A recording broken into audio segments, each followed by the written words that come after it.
ආයිබෝන් වල හැමෝටම ප්‍රාර්ථනා කරනවා වාසනාවන්ත සුබ දවසක් වෙන්න කියලා. අද ඔයාලට පෝෂණීය චිප්ස් එකක් තමයි අරගෙන ආවේ. මේක මම හදන්නේ කරපිංචා ෆ්‍රෙෂ් කරපිංචා යූස් කරලා අපි බලමු මේ වටිනා චිප්ස් එක කොහොමද හදාගන්නේ කියලා බලන්න. එකතු වෙන වීඩියෝ එකක් සමගින්. ඉතින් වීඩියෝ එකට යන්න කලින් මතක් කරනවා සුපුරුදු පරිදි ඔයා තවමත් මාලිඩි සිල්වා කියන මගේ YouTube channel එක subscribe කරලා නැතිනම් subscribe කරන්න ළඟින්ම තියෙන notification bell එකත් ඕල් දාලා තියාගන්න. එතකොට තමයි මගේ වටිනා වීඩියෝ එකක් ඔයාලට ඉක්මනින්ම ලැබෙන්නේ. එහෙනම් අපි බලමු මේ රසවත් පෝෂණීය චිප්ස් එක කොහොමද හදාගන්නේ කියලා එකතු වෙන වීඩියෝ එකක් සමගින්. ඉතා අඩු වියදමකින් තමයි මේක හදාගන්නේ. ඉතින් ඒ වගේම ඉතා වැඩි පෝෂණයක් තියෙන චිප්ස් එකක්. ඔයාලා නම් කවදාවත් මේක කාලා නැතුව ඇති. ඉතින් මගේම රෙසිපි එකක් තමයි. ඔයාලටත් පුළුවන් මේක try කරලා බලන්න. අපි බලමු මේක කොහොමද හදාගන්නේ කියලා. දැක්කනේ ක්‍රිස්පි එකට හදාගන්න පුළුවන්. පුංචි අලගෙඩි 3ක් තමයි මම අරගත්තේ. ඉස්සෙල්ලාම මේක සෝදලා අපි තඹ ගන්න ඕන. මේක හොඳට මෙරි වෙනකන් තඹ ගන්න ඕනේ. ඉස්සෙල්ලාම අපි මේක තඹ ඒක තැම්බෙනකල් මම දුවලා ගියා මගේ කරපිංච පඳුර ළඟට. ඉතින් ඒ ගිහලා කරපිංච ටිකකුත් කඩාගෙන ආවා ෆ්‍රෙෂ් කරපිංචා. මේක පොඩ්ඩක් සෝදලා අරගන්න එක හොඳයි. ඉතින් කොහොම වුණත් දූවිලි එහෙම තියෙන්න පුළුවන්.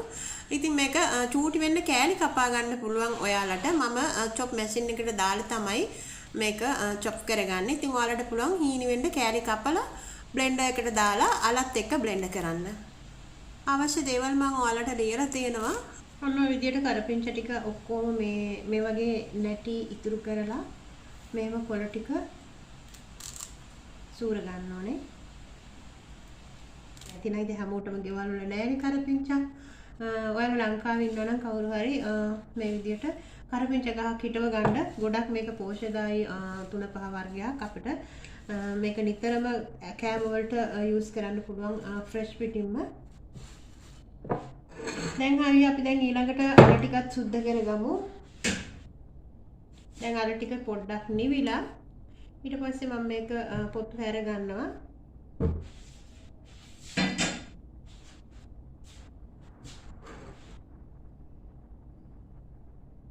මේ විදිහට අර ටික පොත්තු අරගෙන අපි මේක බ්ලෙන්ඩ් කරගන්න ඕනේ. මම මේකට වතුර දාගත්තම අපිට ඉක්මනටම ලෙඩි ගහ ගන්න ලේසි මේක. ලෙඩි අරගන්න ලේසි.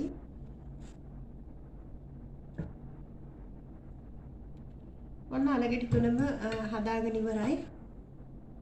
දැන් අපි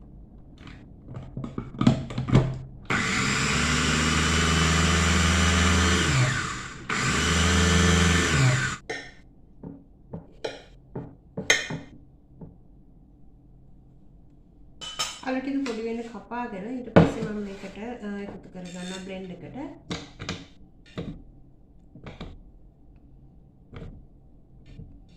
බ්ලෙන්ඩ් එකට එකතු කරගෙන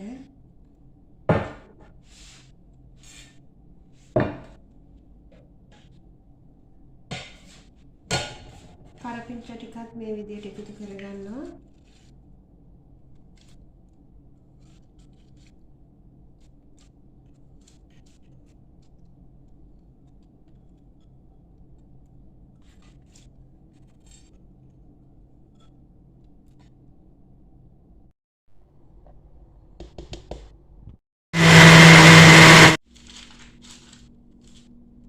බේකින් ට්‍රේ එකකට ඔයිල් පේපර් එකක් මේ විදිහට තියා ගන්නවා.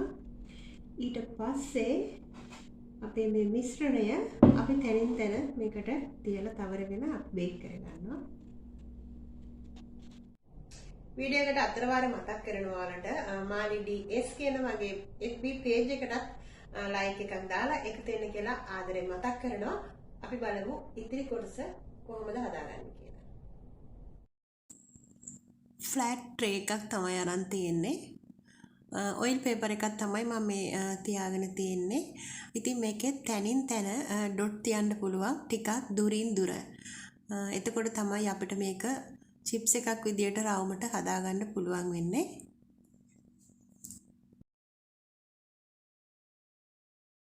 මේ ඔයිල් පේපර් එකට කවදාවත් තෙල් ගාන්න එපා. මේක මෙහෙම මේ විදියටම තමයි අපි යූස් කරන්නේ. මේකට තෙල් තැවරුවොත් එහෙම අපිට මේ අවශ්‍ය විදියට මේක ක්‍රිස්පියට ගන්න බැරුව යනවා.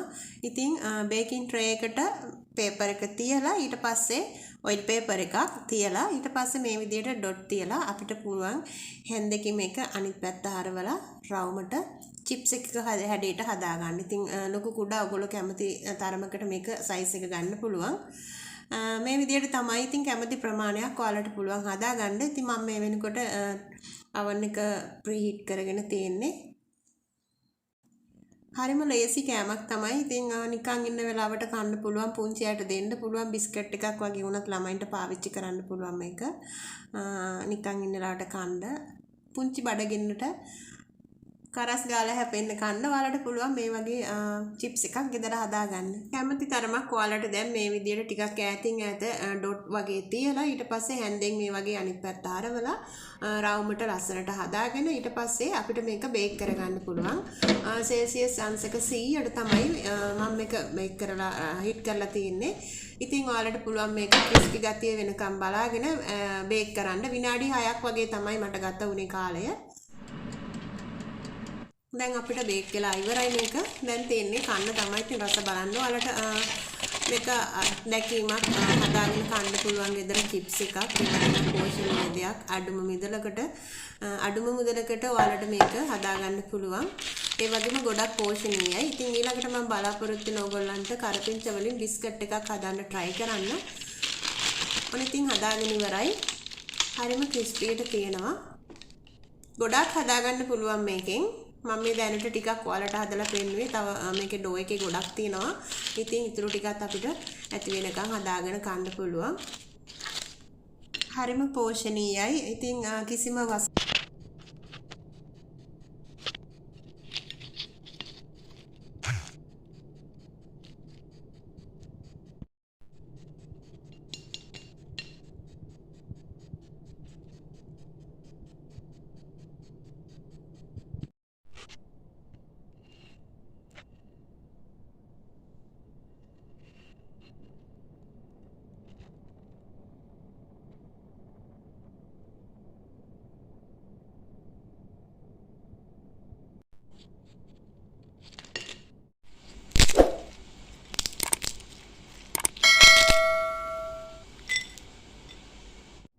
ඉතින් මම හිතනවා මේ වීඩියෝ එක ඔයාලට ගොඩක් වැදගත් වෙන්න ඇති කියලා, අලුත් අත්දැකීමක් වෙන්න ඇති කියලා. ඔයාලට පුළුවන් මේක try කරන්න. ඒ වගේම යාළුවන්ටත් බලන්න share කරන්න පුළුවන්.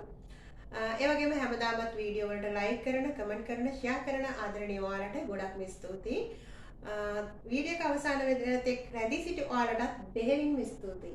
හැමෝම තවත් රසබර වීඩියෝ එකකින් ගිහින් එන්නම්. Thank you for watching my video. God bless all my friends. Don't forget subscribe and like, share. See you next video. Bye bye.